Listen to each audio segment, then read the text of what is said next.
మాట్లాడు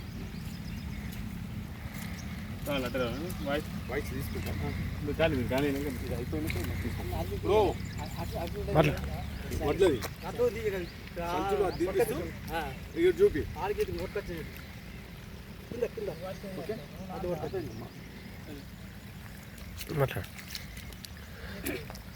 నిన్నటి అర్ధరాత్రి నుంచి భారీ వర్షం పడి ఈ యొక్క ఆర్మూర్ ప్రాంతంలో ఈ యొక్క కొనుగోలు సెంటర్లలో వడ్లు చూడండి ఈ రకంగా పచ్చిగా తడిచి ముద్దయిపోయినాయి.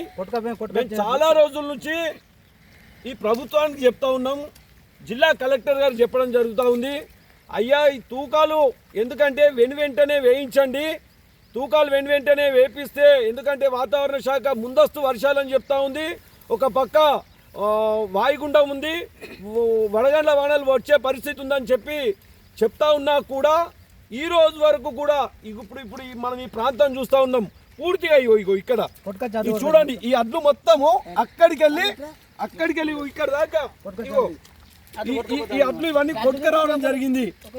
ఎందుకోసం అంటే ముందస్తుగా ఇప్పటి వరకు కాంటాలు చేసి ఉంటే ఈ పరిస్థితి జరిగి ఉండేది కాదు. మేము ఇప్పటికీ ఈ ప్రాంతానికి 3 సార్లు కూడా ఈ సెంటర్ రావడం జరిగింది.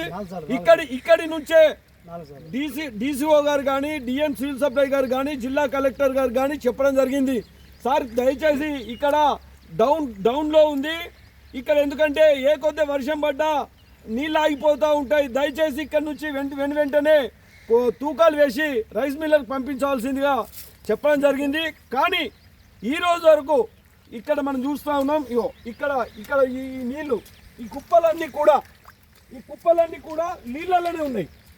ఈ నీళ్ళలో ఉండట్లో అప్పటి వరకు ఈ వడ్లన్నీ కూడా 2 రోజుల్లో మొలక వచ్చే పరిస్థితి ఉంది. మేము ఇక్కడ ఉన్నటువంటి రైతులందరూ కూడా పూర్తి స్థాయిలో నష్టపోయే పరిస్థితి. ఎందుకోసం అంటే దీన్ని మళ్ళీ ఆరబోయాలా చెయ్యాలంటే ఇంకా 2 రోజులు భారీ వర్షాలని చెప్తా ఉన్నారు, ఆ పరిస్థితి లేదు.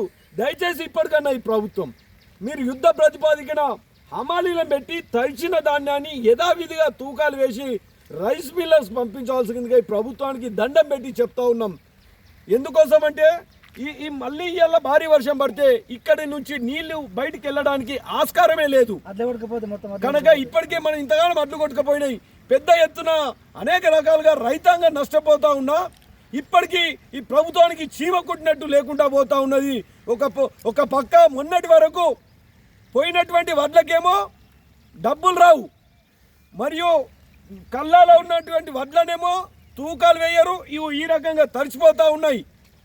రైస్ మిల్కి వెళ్ళిన వడ్లకేమో తరుగుల పేరు మీద అక్కడ కట్ చేస్తూ ఉన్నారు.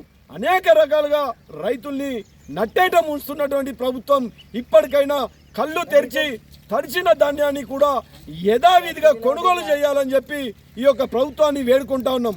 లేకుంటే రానున్న రోజుల్లో గత ప్రభుత్వాలకి ఏ రకంగా రైతులు బుద్ధి చెప్పినరో ఈ ప్రభుత్వానికి కూడా అదే రకంగా బుద్ధి చెప్తారని చెప్పి ఈ యొక్క డిగ్రీ కాలేజ్